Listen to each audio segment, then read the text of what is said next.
Boa tarde, pessoal. Tudo bem com vocês? Como é que estão aí nessa tarde de terça-feira?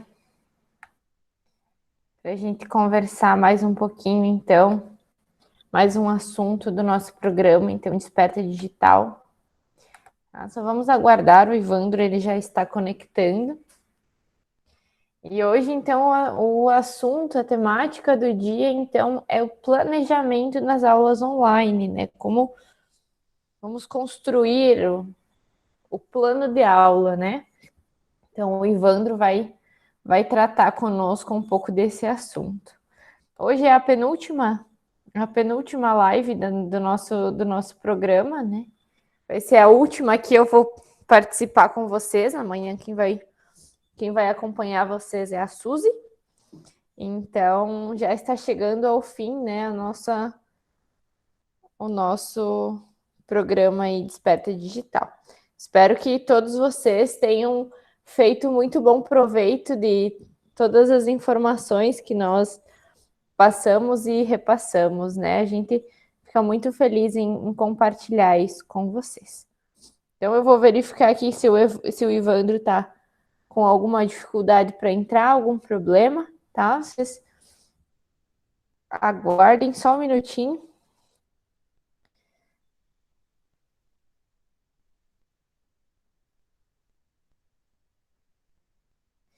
E o que vocês estão achando do programa Desperta até então? Vocês estão gostando? Vocês estão colocando em prática aquilo que a gente tem visto durante as lives? Como é que tá?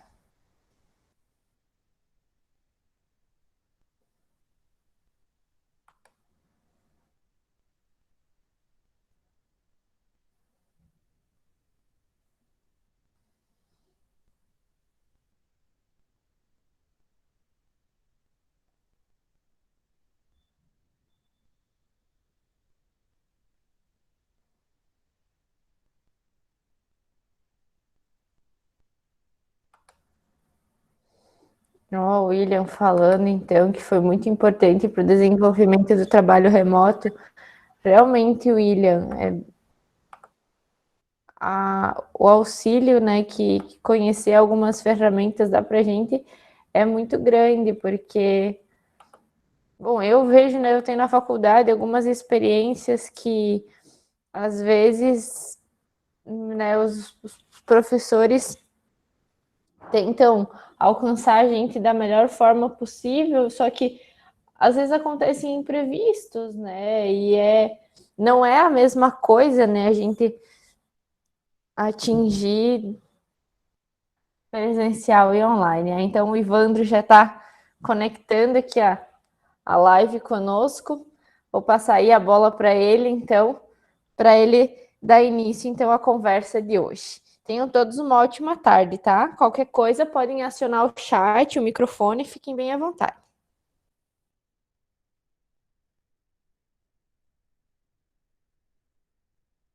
Oi, Karine, obrigado.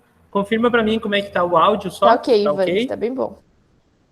Tá, beleza. Desculpe o atraso, como todos nós, né, tive um probleminha de conexão. Já resolvemos aqui, vamos seguir tranquilamente agora. Já conseguimos superar todos os limites que se impuseram aqui no começo da tarde. Muito bem, então é um prazer voltar a conversar com vocês, né? Fizemos lá o pontapé inicial lá no começo desse programa. Depois acompanhei ele mais no bastidor aí, junto com a Karine também, e voltamos agora para uma conversa menos técnica, né? Fiz uma conversa menos técnica no começo, uma menos técnica hoje também. As últimas lives, elas são lives menos técnicas, mais de conversa, de fechamento, de alinhamento. E hoje também conduziremos da mesma forma, né? A ideia é que hoje a gente converse sobre construção do planejamento nas aulas online, principalmente naquilo que se refere aos desafios que se impõem, às dificuldades que se impõem para a gente, né, as formas de fazer, as estratégias que deram certo e que não deram certo, né? O que a gente traz de novo, de elemento novo para um planejamento num momento remoto, né? No momento que nós estamos chamando hoje à tarde aqui de aulas online. A ideia é conversar um pouco sobre presença e ausência na presença, perdão, presença na ausência, conversar um pouco sobre essa dinâmica de olhar de novo para as nossas aulas e para a forma como fazemos nossas aulas e tentar adequar ela ao momento em que se vive, né? Um desafio hoje à tarde é sempre olhar ao nosso redor e procurar, daquilo que eu disser, extrair aquilo que fizer sentido, aquilo que fizer alguma diferença, aquilo sobre o qual e para o qual a gente se encaixa, se enquadra, se percebe. Que a gente possa olhar, de fato, nessa conversa de hoje à tarde, para as aulas que estamos planejando. E eu quero propor, a partir do momento que vocês começarem a fazer isso, a olhar hoje à tarde para as aulas que já estão sendo planejadas e executadas, que a gente tenha um momento de autorreflexão, que possamos sair um pouco agora naquela perspectiva metafísica do homem, que é sair de dentro dele, olhar para ele mesmo e questionar-se. Então, esse é o objetivo de hoje à tarde. Essa é a escolha que eu fiz para fazer essa conversa com vocês. Podem escrever aí no chat, eu já estou com a tela compartilhada aqui, a Karine pode ir pensando aí o que vier de pergunta e me passando, mas a gente vai sempre, na medida do possível, respondendo aquilo que vocês trouxerem.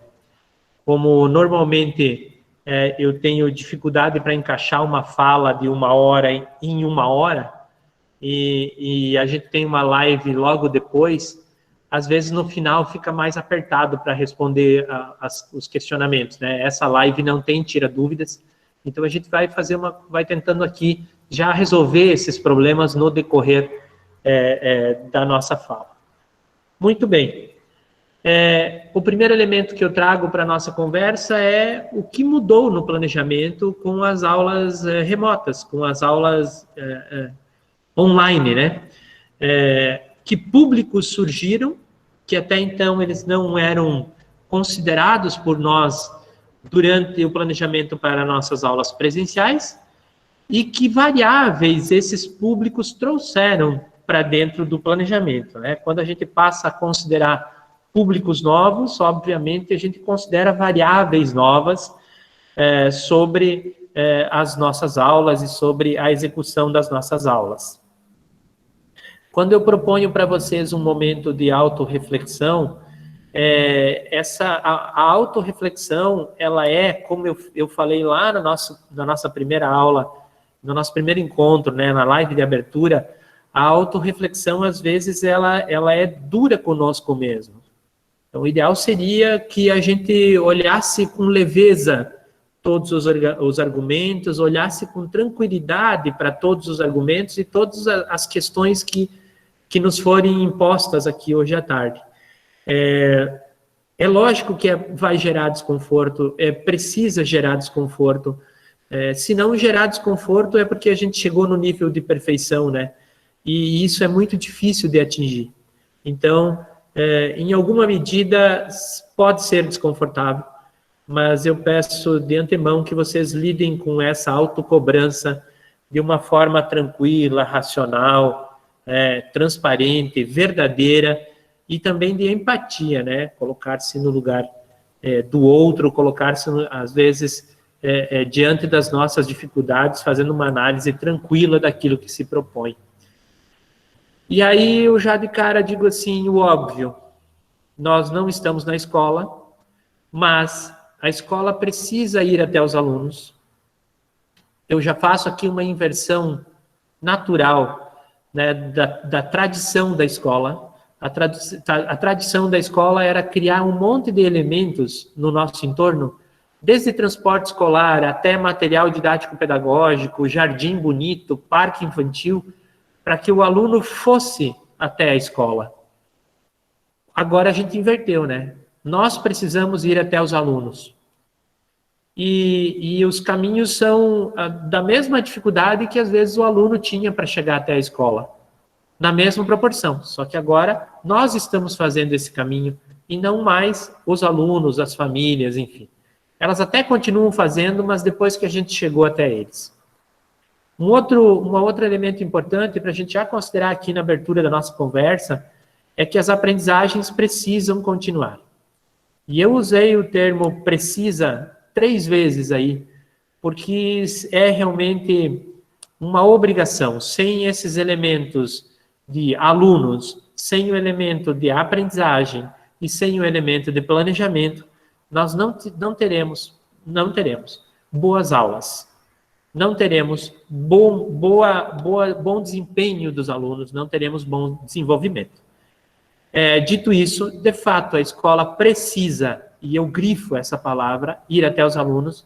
As aprendizagens precisam, grifo novamente, continuar. E nós precisamos, com mais um grande grifo, planejar. E é aí que nós vamos nos centrar, né? Aí, as outras 2 premissas, a gente vai deixar hoje de lado nessa conversa, porque elas não são foco, mas o planejamento é o nosso foco. E planejamento de aula obviamente, se vocês foram pesquisar e devem ter pesquisado aí durante esse período todo como se planeja, vocês vão ver que planejamento, avaliação e inclusão talvez sejam os 3 temas mais pesquisados na academia das licenciaturas ou da pedagogia. Sobre todo texto que nasce, ou na grande maioria os textos que nascem nas pós-graduações, nas conclusões de curso, nos mestrados e doutorados, ou versam sobre planejamento, ou versam sobre avaliação, ou sobre inclusão. São os temas da moda. Uma moda que talvez já perdure, não é modinha, né? Mais de uma década aí que a gente está estudando isso. E mesmo estudando tanto, a gente ainda nós ainda encontramos o mesmo problema. Qual é o problema? Se escreve muito sobre planejamento, mas ainda assim não se escreve sobre o modo de fazer.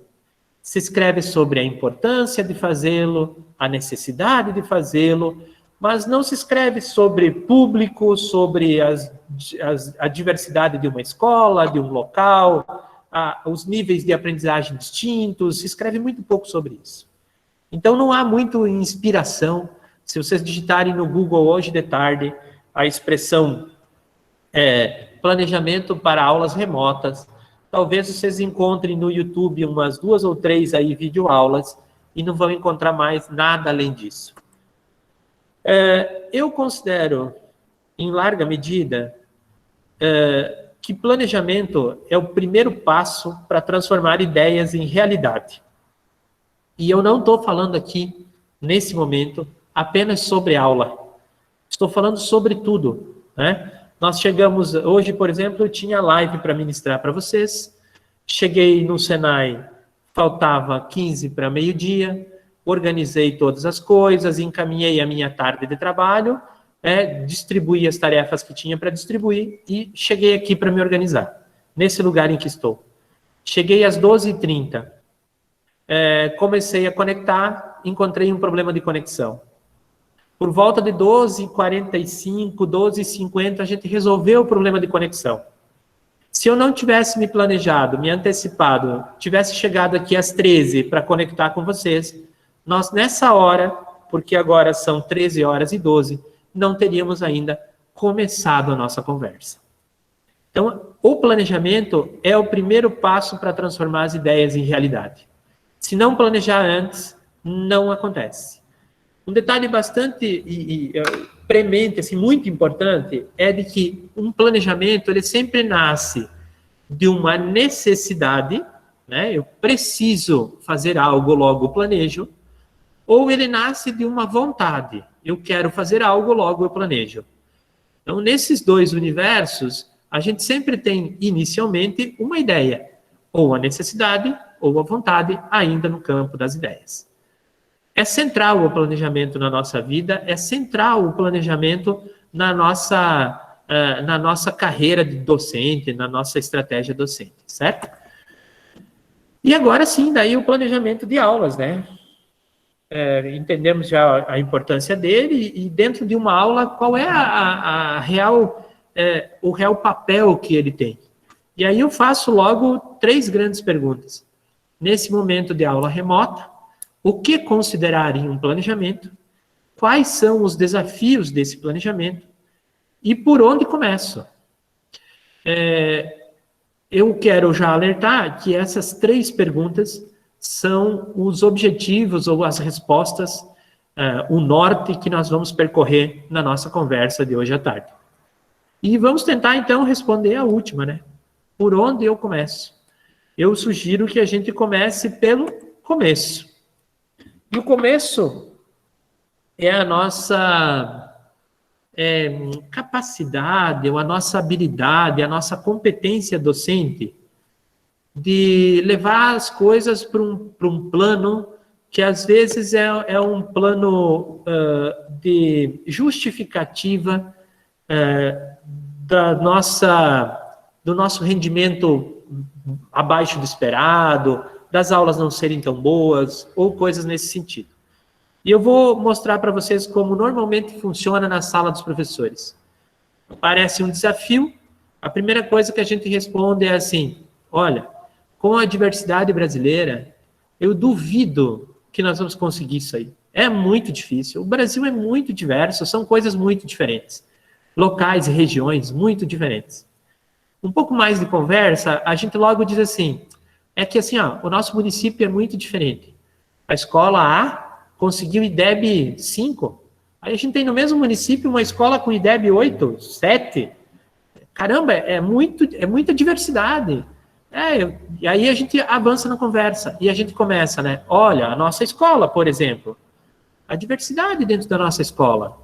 Eu tenho alunos que vêm sem calçado, com roupa rasgada, e eu tenho o pai que deixa o aluno de carrão na frente de casa, da escola. Como que eu vou trabalhar com isso, com essa diversidade toda? Tem um aluno que tem celular, Tem o aluno que nem celular tem, e tem aquele que tem toda a tecnologia na mão dele, né? E, por fim, a gente vai mais longe ainda, né? A diversidade dentro da sala de aula. Eu não atinjo todos porque é muita diversidade. Eles são muito diferentes, é uma turma heterogênea. E a gente continua o ano inteiro, e 2 anos, e 3 anos, buscando homogeneidade na turma.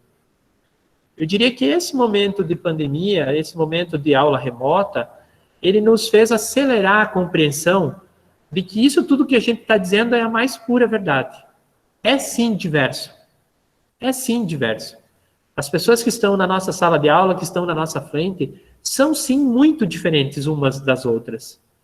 Mas não é por causa dessa diversidade que eu fracasso. É para essa diversidade que eu planejo e executo. Então, essa inversão ela é primordial. Sim, a gente tem uma diversidade grande de alunos na nossa frente. Provavelmente, alguns dos alunos de vocês que não têm acesso à tecnologia nem foram ainda buscar as atividades na escola, que foram deixadas impressas, quem usa essa estratégia, né? Mas olha com atenção que provavelmente não é por causa do isolamento, não é por causa da aula remota. É porque mesmo se tivesse aula presencial, a família não iria. O público não sofreu grande alteração nesse sentido, porque a diversidade é a mesma. A gente lidava com esses pressupostos antes, no momento presencial, e lida com essas mazelas agora, no momento remoto. Então, a primeira proposta da tarde é para a diversidade, com base na diversidade, que eu planejo a minha aula. Não é por causa da diversidade que eu não consigo fazer. Essa é a provocação. Porém, de outra parte, nós precisamos, né? Foi preciso que uma pandemia viesse para que a gente entendesse que a escola não é só um prédio, que uma sala de aula não é só um conjunto de mesas e cadeiras, que quando a gente fala em material didático na escola, a gente fala muito mais do que jogos, quadros, giz, projetores. A gente fala em outras coisas. Foi preciso uma pandemia para que a gente entendesse que é possível, sim, estudar, ensinar, compartilhar à distância. Mas o desafio é imenso. É imenso porque a gente estamos tentando acelerar isso em 90 dias ou agora 160 dias, talvez, aí, que a gente estejamos parados. Estamos tentando acelerar aquilo que há uma década deveríamos ter feito. Há uma década. E não adianta a gente xingar a secretária, não é a secretária do município, não é a diretora da escola, não somos nós. Quer dizer, nós estávamos, enquanto país, enclausurados no modelo de escola de prédio, de escola presencial. Estávamos ali, amarrados nisso. Conversava recentemente, na semana retrasada, com a Cindreia. A Cindreia é uma colega que eu tenho já de longa data, por outras atividades que eu desenvolvo além do Senai. A Cindreia é a representante do Google para o estado de Santa Catarina. Então, tudo que vocês pensarem ali em Google Classroom, os computadores Chromebook, toda essa estratégia Google que nós temos dedicadas para as escolas, em Santa Catarina, a Cindreia é a responsável por transferir essa tecnologia, por levar essa tecnologia aos municípios, e a gente faz uma parceria, às vezes, em alguns processos aí. O que a Cindreia apontava, né? Que a Google evoluiu de março para cá, nos programas, nas propostas, nos preços, e pensando em acessibilidade de gente como nós, professores comuns, alunos comuns, evoluiu muito mais do que tinha evoluído nos últimos 5 anos. Os preços caíram, os produtos melhoraram, a tecnologia se reinventou muito rapidamente em um semestre comparado a meia década. Então, essa evolução, ela veio com tudo. Até então, a gente dizia, haverá um momento em que isso vai acontecer. Haverá um momento. Mas as empresas de tecnologia continuavam com a sua cautela, abordavam o mercado de forma mais tranquila, mobilizavam os alunos de uma forma né, tangenciada. Agora não, as coisas chegaram com muita força. E esse distanciamento nos fez entender que, de fato, muita gente não tem internet, muita gente não tem computador, muita gente não tem estrutura para estudar e ensinar à distância. Inclusive nós. Mas é uma realidade que se impõe. Sem o prédio, talvez da escola, talvez não seja possível ensinar tudo o que está proposto, mas se adequarmos à proposta, podemos ensinar muito. O momento é de ajuste de foco. Né? Nós olhamos, às vezes, para os nossos documentos norteadores. Quando a gente olha para os nossos documentos norteadores, a gente olha tudo aquilo que precisa ser feito. E agora, no momento à distância, no momento online, virtualizado, remoto, nós precisamos olhar para o documento, entender o que é prioridade e focar naquilo que é prioritário. Então, o termo referência, porque a gente sempre teve documentos referência, né? A Base Nacional é um documento referência. A nossa proposta pedagógica aí, o currículo base zero, né, do município, por exemplo, do estado aqui de Santa Catarina, o currículo estadual, recentemente publicado, inclusive, é um documento referência. A nossa proposta pedagógica dos municípios, elas são documentos referência. Mas sempre quando nós, professores, pegamos o documento referência, a gente olha para aquilo tudo e a gente logo pensa assim, preciso fazer tudo. E esquece o termo referência. Referência é algo que dá norte, que organiza, que inclui, muito mais do que exclui coisas. Mas ainda continua na autonomia da escola e do professor a decisão daquilo que é regional, daquilo que é local, daquilo que é possível, daquilo que é plausível, daquilo que é prioritário de ser feito com essa ou com aquela turma, com esse ou com aquele aluno, com essa ou com aquela escola. Então, o momento remoto nos apresenta esse cenário. Agora o foco é a aprendizagem. Bom, se eu não consigo ensinar tudo, então eu consigo exercitar a priorização do que é possível fazer e do que é prioritário fazer. E sempre que a gente faz isso, sempre que a gente escolhe uma prioridade, seleciona uma prioridade em uma lista de necessidades, nós precisamos exercitar uma outra grande virada de comportamento docente, que é a empatia. E aí eu vou me deter alguns momentos, porque eu acho que é bem importante isso, né? A gente ensina a empatia para os nossos alunos, a gente fala com eles sobre isso, a gente faz tudo isso com eles. Mas quando a gente chega para se reúne entre professores, ou na nossa sala de professores, ou nos nossos encontros de final de semana, ou nos nossos grupos de WhatsApp, ou nos nossos conselhos de classe, a gente costuma dizer, eles não fazem, eles não entregam, eles fazem com má vontade, eles. E sobre isso, eu queria chamar vocês a relembrar, e como eu disse um dia, eu sou da filosofia e gosto de fazer esses exercícios, porque o grande aprendizado, ele está dentro de cada um de nós. Essa é a minha concepção. Eu queria levar vocês a pensar como foi a primeira semana de vocês no Desperta Digital. Numa sexta de tarde, nasceu um grupo no WhatsApp de vocês. Vocês não sabiam muito bem para que era. Já tinha gente saindo antes mesmo de saber o que era. Vocês foram incluídos. Aí daqui a pouco veio uma mensagem explicando o que era. Aí passamos o final de semana com aquilo incomodando e começamos as nossas atividades na segunda-feira. Quando começamos as nossas atividades na semana seguinte, alguns não conseguiam acessar as ferramentas, outros não sabiam o que era o Meet, que hoje entraram aqui sem nenhuma dificuldade. Outros não tinham equipamento adequado, outros a internet não funcionou, e em todos os momentos vocês certamente, e não estou culpando, e não estou me desculpando disso, não estou nada disso, vocês devem ter pensado assim, caramba, como esse curso vai ser um saco, se toda hora for assim. Como isso vai ser difícil. E as coisas foram ganhando rotina. Uma das coisas que a gente aqui sempre se propõe a não dizer, porque a gente trabalha muito com cursos dessa natureza, é dizer assim, meu Deus, esse professor não está conseguindo acessar, Deve ser preguiça. Ah, isso aí de dizer que a internet caiu durante a live, olha, vai por mim que isso aí é golpe. Não, gente. Às vezes, a internet cai mesmo. A do aluno cai, a de vocês caiu, a minha caiu hoje, começo de tarde. Quase nem consigo falar com vocês. Às vezes não é só preguiça. Às vezes deu errado o planejamento que havia sido feito. Às vezes a família se reorganizou e não conseguiu cumprir. E às vezes, muitas vezes, a gente tem problema em casa. Muitas vezes a gente precisou sair de casa para ir fazer as nossas lives na escola ou em outro lugar, para conseguir ter o mínimo de tranquilidade para fazer.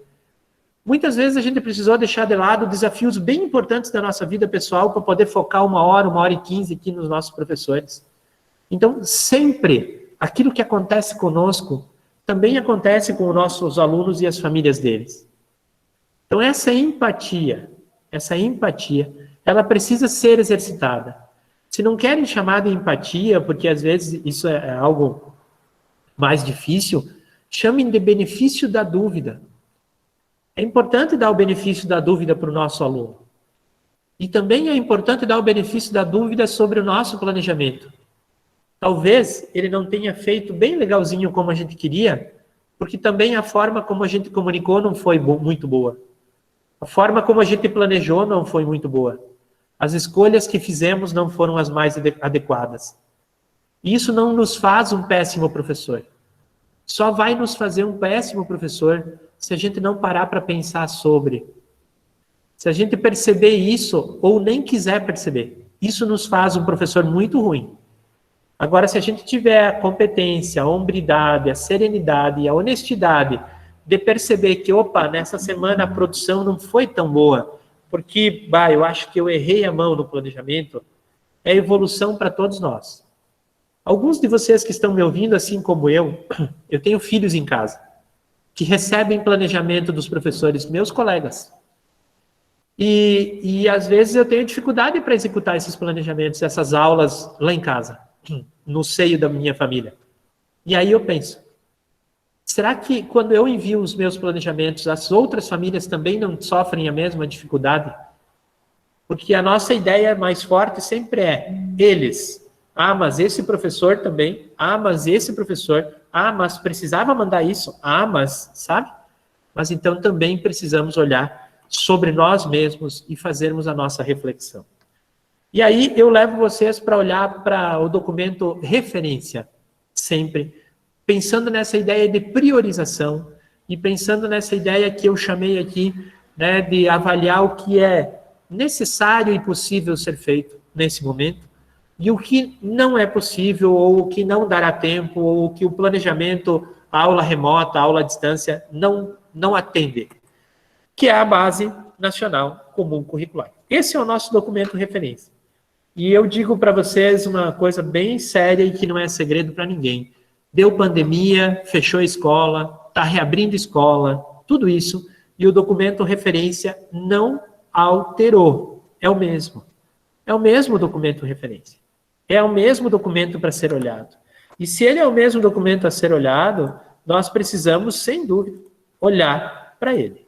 E aí, eu vou abrir ele aqui com vocês, porque é mais fácil a gente olhar ele direto na origem do que a gente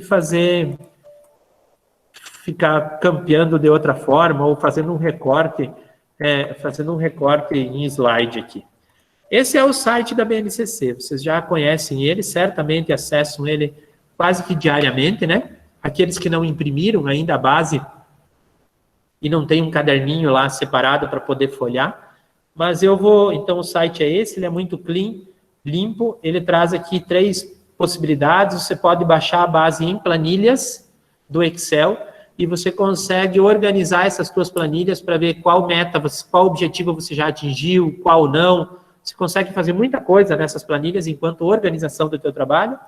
Ela está em PDF, né, que a gente consegue baixar o texto aqui e aí sim imprimir, ele sai formatadinho, bem bonito, né? Então, também que vocês certamente já devem ter visto, só vou deixar ele carregar, tá aí, 600 páginas, é bem grandão, e ele tem ela em versão de navegação, o que é perfeito, né? Que a gente consegue navegar nela, vai lá, copia o que precisa, lê o que precisa, e ela continua armazenada, não pega memória em lugar nenhum, né? Fica dentro do nosso, fica aí depositado na nuvem. E eu vou abrir aqui para vocês, para a gente olhar sobre e discutir um pouco sobre prioridade, a educação infantil. A educação infantil, que é sempre um dos campos que nesse período, dos níveis, né? Que nesse período da pandemia, a gente sempre entendeu que sofreu mais. Perdão, não vou usar o termo sofreu mais, mas que foram desenvolvidas em menor quantidade estratégias de desenvolver aulas com a educação infantil. Parece que fica mais difícil fazer. Então, abro aqui. Primeiro, a gente encontra, né, os campos de experiência. E aqui nos campos de experiência, deixa eu abrir de novo aqui, senão a gente vai para a versão em PDF. Aqui. A gente encontra os campos de experiência e a gente encontra os objetivos de aprendizagem. Aqui nos objetivos de aprendizagem, fica bem evidente a separação inicial do que não é pré-escola e do que é pré-escola. E aí eu vou desdobrar no primeiro campo de experiência, que é o eu, o outro e o nós, né? Ele está aqui. A gente já pensar, bom, há como priorizar nesse campo de experiências alguma coisa, ou o eu, ou o outro, ou o nós? Não, não é aí a priorização. A priorização está quando a gente olha para dentro dos objetivos de aprendizagem. E aí eu vou mostrar para vocês como existe aqui uma escala que a gente precisa sempre observar. Quando se trata de bebês, vamos pegar o EI02 aqui, 03, aqui embaixo, 05, né? Reconhecer, se tratando de bebês, reconhecer seu corpo e expressar suas sensações em momentos de alimentação, higiene, brincadeira e descanso. Sempre que se fala em uma competência, a competência tem uma estrutura linguística padrão. É um o quê, é um onde, é uma ação, né? E é um onde, sobre o quê.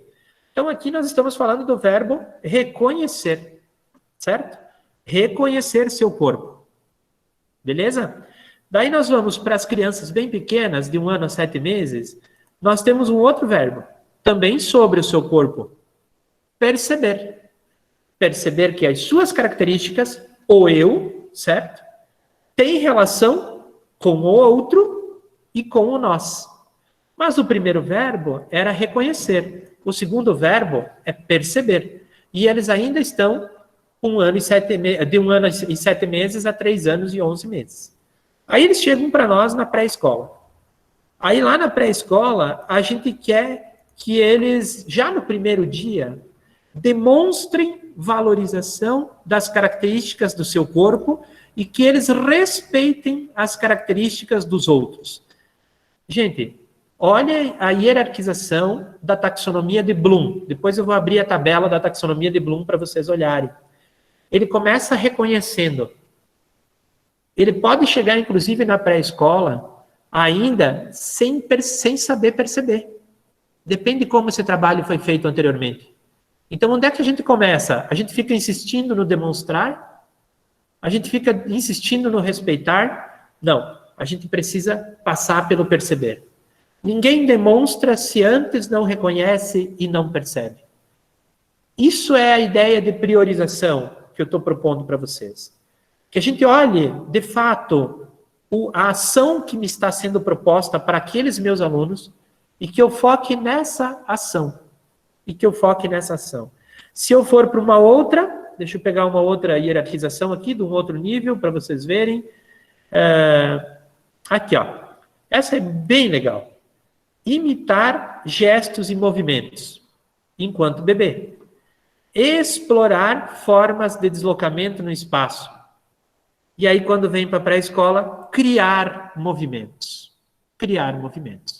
O que acontece normalmente? E aí, enquanto eu vou falando, eu vou fechando aqui, para a gente ver a outra tela que eu estava usando. O que acontece normalmente? Normalmente acontece que a gente vai lá buscar logo de cara o criar. A gente quer logo que eles saiam criando. E a gente não viu os níveis anteriores. E a gente não consegue daí priorizar e o nosso planejamento nunca chega. A gente nunca está feliz com o retorno que recebe. Talvez a gente está buscando algo que ainda não pode ser entregue. Ainda não pode ser entregue. Né? E aí a gente fica frustrado. Muito frustrado. Não adianta, durante a greve dos caminhoneiros, ir no posto buscar gasolina e reclamar com o dono do posto. Ele não vai resolver esse problema, ele não vai conseguir te entregar. Depende de outros fatores. E aí que vem a ideia da taxonomia de Bloom, que ela está por trás. Eu trabalho com ela desde que comecei a trabalhar no Senai. Ela faz parte do nosso planejamento de aula aqui o tempo inteiro, porque a taxonomia de Bloom, ela é orientadora dos nossos cursos de educação profissional, que são baseados em competências, e também agora do ensino médio, que é baseado em competências. Né? Então, vamos lá. Bloom propõe 6 níveis hierárquicos da aprendizagem. Um primeiro nível de memorizar, um segundo, compreender, um terceiro, aplicar, um quarto, analisar, um quinto, avaliar e um sexto, criar. Segundo Bloom, não é comum, ele não chega a dizer que é impossível, mas não é comum que o sujeito crie algo, está aí no último nível, né? Que alguém crie algo sem antes ter memorizado, compreendido, aplicado, analisado, avaliado e aí criar. Se a gente sair logo planejando no âmbito do criar, nós vamos fracassar. Porque o aluno ainda não memorizou, não compreendeu, não aplicou, não analisou, não avaliou e obviamente, não criará. Quando a gente pega, então, o mesmo nível de aprendizagem, a mesma proposta de ação de aprendizagem, de ação de competência, e organiza ela em uma outra hierarquia na vertical, nós vamos encontrar sempre assim, ó. O primeiro passo do memorizar é listar. O segundo é relembrar. O terceiro é reconhecer. Depois o aluno identifica. Depois ele localiza. Depois ele descreve. Depois ele cita. E aí na educação infantil não é incomum a gente ver o planejamento dizendo assim, receber os planejamentos dizendo assim, pinte a figura e identifique as letras D. Mas a gente ainda não se deu conta, ou às vezes passou por cima da ideia de que o aluno ainda não reconhece. Nós não temos certeza se ele reconhece. Se ele não reconhece, ele não fará a identificação. Se ele não reconhece, não adianta fazer prova oral para que ele cite, porque ele ainda não reconheceu. E essa tabela, depois vocês podem buscar lá no Google, tem inúmeras formas que ela é organizada, às vezes é tabela, às vezes é pirâmide, às vezes é escadinha, né? Para a gente entender o quanto nós precisamos olhar de novo para o nosso documento referência e ver qual é o verbo, qual é a ação que eu posso alcançar nesse cenário de pandemia. Não posso sair pedindo para os alunos inventarem, certo? Não posso. Não posso, enquanto professor de artes, pedir para os alunos inventarem uma escultura de biscuit, de gesso, sei lá o quê, se antes disso ele não fez protótipo, ele não fez desenho, ou se antes disso ele não ainda conseguiu, deixa eu encontrar um outro verbo aqui, ele não consegue reconhecer um período da história da arte. Então, muita atenção nesse universo, isso é o central do planejamento, tanto na pandemia quanto fora dela, em aula remota ou não, mas agora mais especialmente em aula remota, porque nós estamos sendo levados e precisamos priorizar. Uma outra decisão que daí, feito tudo isso sobre os documentos, agora é a primeira decisão sobre as pessoas. É para quem eu planejo? Para que aluno? Mas eu mandei o planejamento no grupo de WhatsApp, e para aquele aluno que não conseguiu receber no grupo de WhatsApp, eu mandei o mesmo planejamento para a escola imprimir e entregar. Olha, tem alguma coisa errada. O aluno que recebeu, a família recebeu pelo WhatsApp, tem o celular para bater a foto e te devolver, é diferente daquele aluno que não tem o celular. Não pode ser o mesmo planejamento, tá? São públicos diferentes. É para a diversidade que eu planejo. Não é pela diversidade que eu fracasso. Mas quando eu não regulo o meu foco, às vezes eu planejo para um público que planejo de forma não adequada ao público que tenho. Então, é preciso desmembrar esse público. Não é mais o coletivo da sala. Não estão mais todos submetidos aos mesmos objetos, às mesmas tecnologias. Se não tem lápis para escrever, nós emprestávamos. Se não tem lápis para pintar, nós emprestávamos. Mas agora não é mais assim. Se não tem lápis, nós não conseguimos alcançar e resolver isso.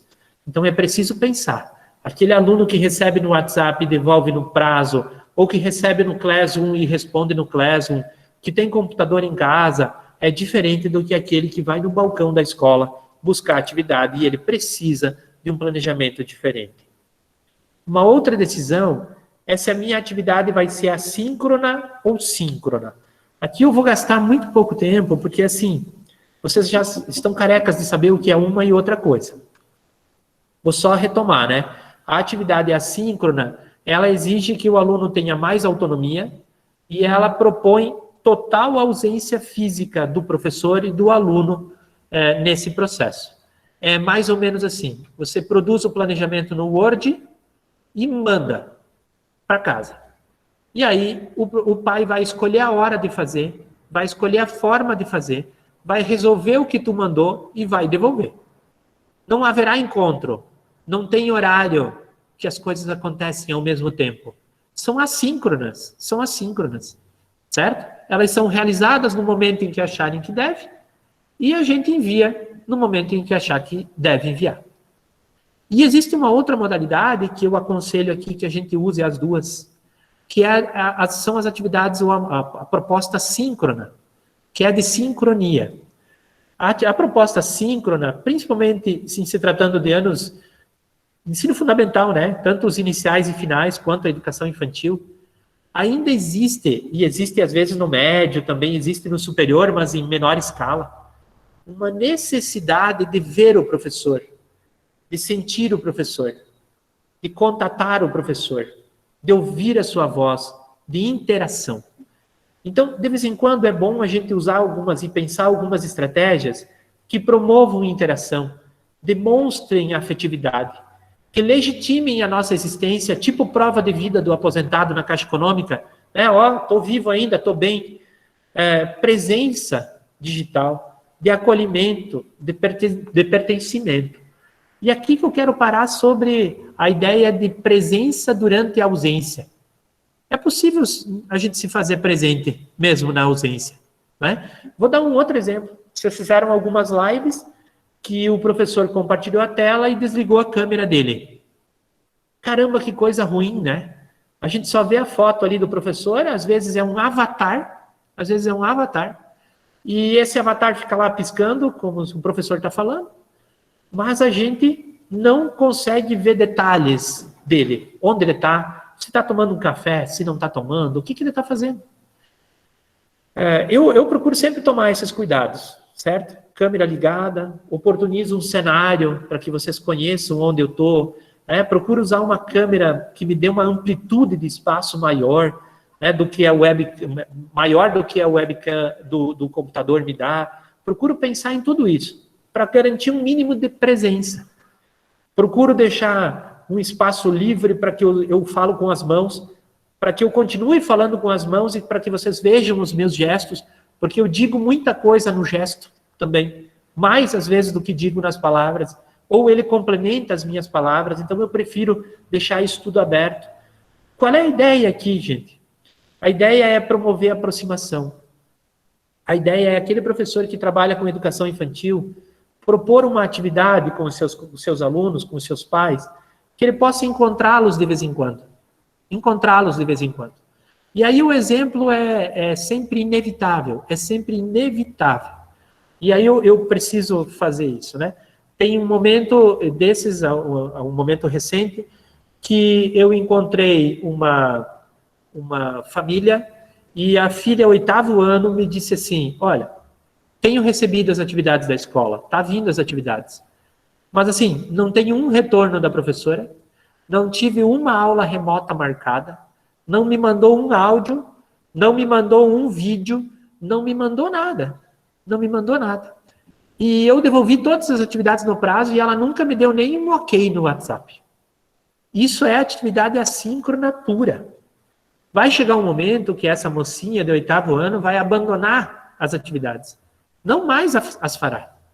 Ela está manifestando carência, ela está precisando ver a professora. Ela está precisando encontrar a professora. E aí encontrei ela uns dias depois, ela me disse, então, o nosso professor de geografia fez uma aula pelo Meet. A gente conectou 15 minutos. Olha, foi fantástico. Que ela viu o professor, ouviu a voz, viu os colegas, viu tudo isso. Feito esses 15 minutos, o professor deixou um caminhão de atividade para a semana seguinte. Houve reclamação? Muito provavelmente a metade da reclamação, porque nessa idade eles reclamam do mesmo jeito, né? Mas houve a metade da reclamação do que na atividade da outra professora. Então, conselho, se fosse bom, a gente não dava, vendia. Mas vocês, que principalmente quem trabalha com os primeiros anos aí do ensino fundamental e trabalha com educação infantil, promovam momentos de presença. De presença. Pode ser até assim, ó. Na terça de manhã, eu vou responder as mensagens dos pais no WhatsApp. Quando o aluno, a família te manda a foto da atividade realizada, não devolva com texto. Mande um áudio, para que a família possa colocar para o aluno ouvir. O feedback vai direto para ele. Com a tua voz, o impacto é diferente, a relação é diferente. Se mandares um texto, o pai ou a mãe vão ler com a voz deles. Na cabeça da criança, isso opera de outra forma, impacta de outra forma. Então, atenção aos detalhes nesse momento. E um dos detalhes muito importante é a comunicação. É a comunicação. Tem uma chargezinha ali de humor, né? Mas, enfim, a forma como a gente comunica. Se tu não quer que a família faça aquela atividade de geometria com linha de saco de farinha, e você quer lã de novelo de tricô da cor vermelha, escreva. Construa um roteiro. Faça um passo a passo. Por que isso é importante? Quando a gente está numa aula presencial, o aluno chega para nós e ele tem uma dúvida, ele pergunta. E a gente resolve. Às vezes a pergunta é, posso passar um traço? Devo pular uma linha? De lápis ou de caneta? E a gente xinga, né? Quando vem essas perguntas, a gente xinga. Mas são as mesmas perguntas que eles estão fazendo em casa. Só que dessa vez, a gente não consegue responder. Então, na hora de comunicar, é preciso roteirizar e prever todas as perguntas possíveis dos alunos e respondê-las antecipadamente. Senão, gente, a frustração não será do aluno, será nossa. A gente vai receber a atividade do jeito que a família entendeu, que fez do jeito que entendeu, porque não estava bem comunicado, e vai enviar. E nós vamos, meu Deus, como ficou péssimo. Mas será que se tivéssemos comunicado melhor, teria ficado melhor? Então, foco na comunicação. Ela tem a mesma importância do que outra estratégia que a gente adota para o planejamento. Ela é tão importante quanto a atividade que o aluno vai fazer. Mais um exemplo, tem uma professora que eu conheço, que faz aulas, ela trabalha com dois pré-escolar, um manhã e um tarde, e ela perguntou para os pais qual seria o horário ideal para reunir as famílias numa conversa de meia hora até 1 hora, para poder explicar as atividades da semana. E a votação foi, assim, quase que unanimidade, aos domingos, final de tarde. E nesse sentido de aos domingos, final de tarde, ela puxou para ela um problema. O problema é que precisa ser feito agora, né? Eu preciso executar essa aula aos domingos, eu não tenho o que fazer.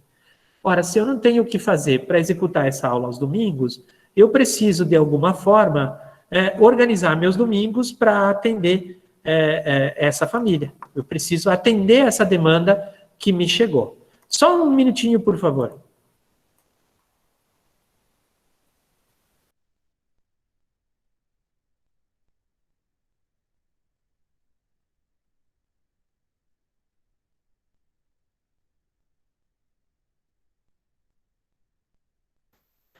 Pronto. Então, a professora agora está trabalhando domingo das 18 às 19 com um pré-escolar e das 19 às 20 com outro pré-escolar. O que acontece nesse sentido? Ela está fazendo uma conversa com essas crianças, ela está ouvindo, sabendo como foi o final de semana, a semana, está gerando presença. No final, ela conta a história da semana, ela explica o planejamento, na segunda para os pais e tira as dúvidas. Na segunda de manhã, ela manda a gravação da reunião para quem não pôde participar, posta lá no YouTube e manda o link. Número 2, ela manda o planejamento impresso para os pais imprimirem. Número 3, ela manda um novo áudio explicando de novo a atividade. Pronto, gerou presença, esgota a comunicação, oportuniza fóruns para os pais tirarem dúvidas. Então, muita atenção a essa necessidade de comunicar. O momento transformou a nossa habilidade de comunicação enquanto docentes. Nós não precisávamos nos preocupar com isso no planejamento. A gente colocava um passo a passo. Número 1, desenhar um sapo. Deu. Número 2, recortar o sapo. Agora não. Agora, número 1, desenhar um sapo na folha tal, da cor tal, usando lápis tal, pintando com giz de cera, colando grão de arroz. Essa habilidade comunicativa, ela precisa ser muito, muito transformada nesse momento. E ela deve ser utilizada para a gente superar a ausência que, naturalmente, as escolas, os professores, todos estão sentindo. Então, primeiro, como dica, o áudio e o vídeo sempre dão sensação de presença. Número 2, quando for planejar algo e propor algo, seja claro e objetivo. Número 3, vai fazer só comunicação escrita? Beleza. Escolheu isso? Escolheu. Mas roteirize. Roteirize e detalhe. Descreva. Não é só aquela cabeçalhozinho em cima da figura para o aluno pintar, né? Pinte as letras em maiúsculo. Não é só isso. Preveja as perguntas dos alunos. Preveja. Para a idade que estamos falando, que vocês trabalham com educação infantil até aí, os anos finais, o passo a passo é fundamental. Esse passo a passo a gente fazia na aula presencial sem ver. Sem ver. A gente dizia, agora vamos todos fazer isso. Agora isso. E as dúvidas vinham, a gente ia tirando. Agora não. Não estamos mais lá, presentes para fazer. Por fim, mas não menos importante, identifique e tenha consciência como será a entrega dessa atividade. E defina se aquilo que você está pedindo para ser entregue é o que você precisa ou é o que você quer. Exemplo, recentemente tive conhecimento também numa outra atividade que a gente desenvolve, fora do Senai, de uma professora que numa semana pediu para fazer com papel, argila, madeira, o que quer que seja, 2 figuras geométricas, professora de artes, 2 figuras geométricas, e identificasse o que era onde ficava a aresta e onde ficava o vértice. Nossa, a família se quebrou, né? A semana toda, baixando vídeo do YouTube, vendo como faz, comprando isopor, pegando folha de papel, dobrando A4, colando fita durex, até que saíram as 2 figuras. Ah, detalhe, o aluno tinha que fotografar no final e enviar a foto para ela e guardar a figura montada para quando as aulas voltassem presencial entregar na escola. Bom, legal, a família deu conta, fez, beleza, passou a semana de artes. Na semana seguinte, a professora enviou o planejamento pedindo para que fossem feitas mais 9 figuras geométricas diferentes, identificando onde era o vértice e onde era a aresta. Bom, aí tem uma clara distinção entre o que ela quer e o que ela precisa. Entre o que ela quer e o que ela precisa. Precisa refinar, gente, o que eu quero que me seja entregue, e o que eu preciso para evidenciar a aprendizagem. Um outro exemplo, e esse é um exemplo bem próximo da minha vida, da minha casa, uma professora de português, há um tempo atrás, pediu para as famílias irem para a escola buscar o livro didático. Desse dia em diante, A tarefa que vem de português é copiar 5, 6 páginas do livro didático no caderno e responder as perguntas. Detalhe, não precisa mandar foto, não precisa mandar nada para ela, não precisa mandar evidência alguma para ela. Só precisa fazer. Mais nada. Aluno não tem um retorno, não tem uma justificativa, não tem nada. Certo? A gente acha que os nossos colegas professores não fazem absurdos, não cometem absurdos, cometem profundos absurdos. Vocês acham que a gente não comete absurdos? Cometemos inúmeros absurdos. Às vezes a gente não para pensar sobre eles. Lista final, então, já de retomada de tudo que eu falei de uma forma mais esquemática. Primeiro, quais são as prioridades? Quais são as prioridades de aprendizagem? Uso atividades síncronas ou assíncronas? Posso usar as duas? Perfeito. Como eu quero que o aluno me entregue, como eu vou dar a devolutiva para ele, para dizer se ficou bom, se ficou ruim, se ficou péssimo. Não é só um oizinho e um joinha no WhatsApp.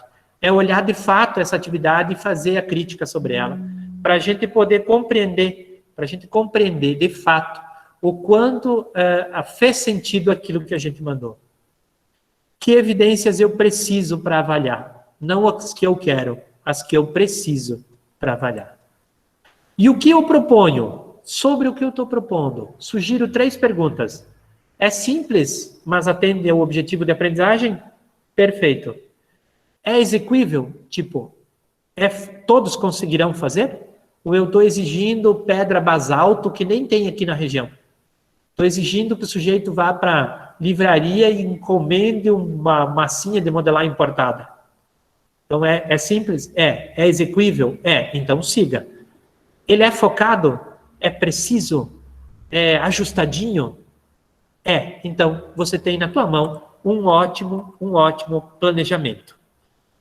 Diversifique, priorize, foca na aprendizagem, pensa nos alunos, reflita sobre a execução. Se seria difícil para você na tua casa fazer aquilo, é difícil para eles fazerem na casa deles também. Cuide do tempo, mas o tempo não é o objetivo. A atividade não precisa levar uma semana e envolver o aluno 3 horas por dia. Mesmo que seja atividades da semana, ela pode ser de 2 horas, 3 horas e atingir um objetivo muito maior do que todo dia copiar do livro didático para o caderno só para ocupar tempo. Comunique com clareza e faça roteiros. Estabeleça regras nesses roteiros, o que pode e o que não pode. Defina prazos, o prazo é importante. Como é que você manda um segundo planejamento, uma segunda atividade, se você não sabe qual foi o retorno da primeira atividade? Como é que você faz isso? Como é que você vai para o outro objetivo da aprendizagem se você ainda nem avaliou e não sabe como foi o retorno da primeira?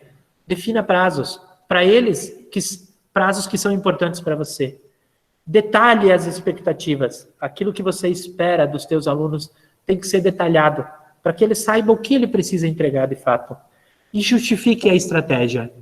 Se você quer que ele produza a escultura com biscuit e não com massa de modelar, diga por quê. E mostre o porquê que aquilo é melhor para determinado objetivo de aprendizagem. Por que aquilo está mais adequado do que o outro, ou do que a outra possibilidade. E para fechar, sejamos sempre muito empáticos. Muito empáticos.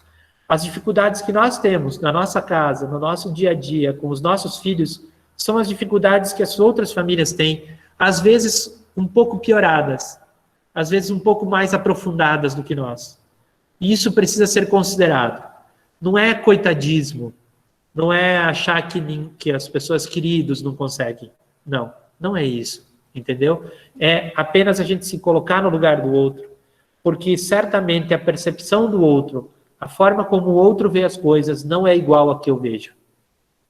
Não é igual. E quem está procurando um momento em que a humanidade vai enxergar as coisas de forma igual, vai se equivocar tremendamente, porque isso não vai acontecer.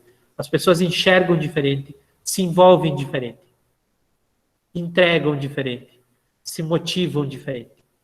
E isso precisa ser considerado. O aluno que te leva, vai no balcão da escola buscar a atividade impressa, ele certamente é diferente do que aquele que imprime a tua atividade em casa resolve, fotografa e te devolve. Não pode ser o mesmo planejamento, não pode ser a mesma expectativa. Eles têm necessidades diferentes. Eles têm necessidades diferentes. E essas necessidades ficam ainda mais doloridas para eles, ficam ainda piores para eles, porque você, professor, eu, professor, nós não estamos presentes para ajudar a resolver. Nós não estamos do lado deles para pegar na mão e ajudar a fazer. Nós não estamos lá para ajudar a criar soluções. Nós estamos, às vezes, procurando que o nosso aluno da educação infantil, dos anos iniciais, ele tenha autonomia que ele não teria nem mesmo com a aula presencial. E a gente está achando que ele já tem e que ele é obrigado a desenvolver. Nós estamos achando que os pais apoiam os seus filhos na execução e na realização das atividades. E isso é só um achar, porque muitas vezes isso não acontece e eles ainda dependem de nós e nós não estamos lá. Nós não estamos lá. Então, tudo que a gente puder fazer antes, resolver antes, tudo que a gente puder de dar de devolutiva, responder com presença, com uma forma de mostrar presença, é importante que a gente adote. É importante que a gente adote. Minimamente, mas é importante que a gente adote. Vocês vão ver que a gente começa com pouco e daqui a pouco as coisas ficam muito maiores, ok? Gente, a fala que eu separei para vocês era esta, na tarde de hoje. Eu vou descompartilhar a tela aqui para poder olhar o chat de vocês, ver se tem alguma coisa, certo? A Karine já postou ali os links da pesquisa, tudo. Não tendo, então, aqui perguntas para a gente responder, Karine, colegas professores, eu agradeço imensamente aí o tempo que vocês dedicaram para essa fala, torço para que ela tenha feito algum tipo de sentido, torço para que ela tenha impactado, minha missão de vida é impactar as pessoas em alguma forma. Se causou algum tipo de incômodo, não se punam por isso, apenas reflitam sobre isso, né? E as histórias aqui contadas, elas não são meramente construções fictícias, elas são colhidas do campo. Nós temos muitos colegas cometendo deslizes enormes, nós temos muitos colegas fazendo coisas extraordinárias, e aí agora só precisamos nos identificar. Onde estamos? No intermediário, nos professores em evolução, em transformação, ou ainda estamos cometendo os absurdos que aqui contei durante a minha fala. Muito obrigado. Obrigado a todos vocês. Vocês já podem ir desconectando. Eu fico sempre um pouquinho mais aqui para responder alguém e tal, alguma coisa que apareça. Mas agradeço. E eu acho que amanhã é o último dia de curso de vocês. Então, aproveitem bastante. E estamos sempre à disposição. Obrigado, Karine. Obrigada, Ivandro. Eu gostaria de me despedir, porque amanhã quem vai acompanhar, então, vocês vai ser a Suzy. Então, agradecer pela parceria, foi muito bom. Pude reencontrar alguns, né, de forma indireta, mas foi muito bom poder reencontrar alguns professores aí que contribuíram muito com a minha vida escolar, com a minha vida pessoal. Foi muito bom poder conhecer muitos professores novos. Acho que a gente sempre conhece, né? A gente conversa lá no grupo do WhatsApp também. E aí agradecer a vocês aí por essa companhia nesses 2 meses, mês e pouquinho aí. Então, que vocês façam muito bom proveito desse programa e que a gente se encontre novamente, né? Pelas ruas aí da cidade de Ceará, de Itá, né? Eu sei que tem outros municípios também aí nesse grupo. Então, um abraço a todos e muito obrigada por qualquer coisa. Um beijo.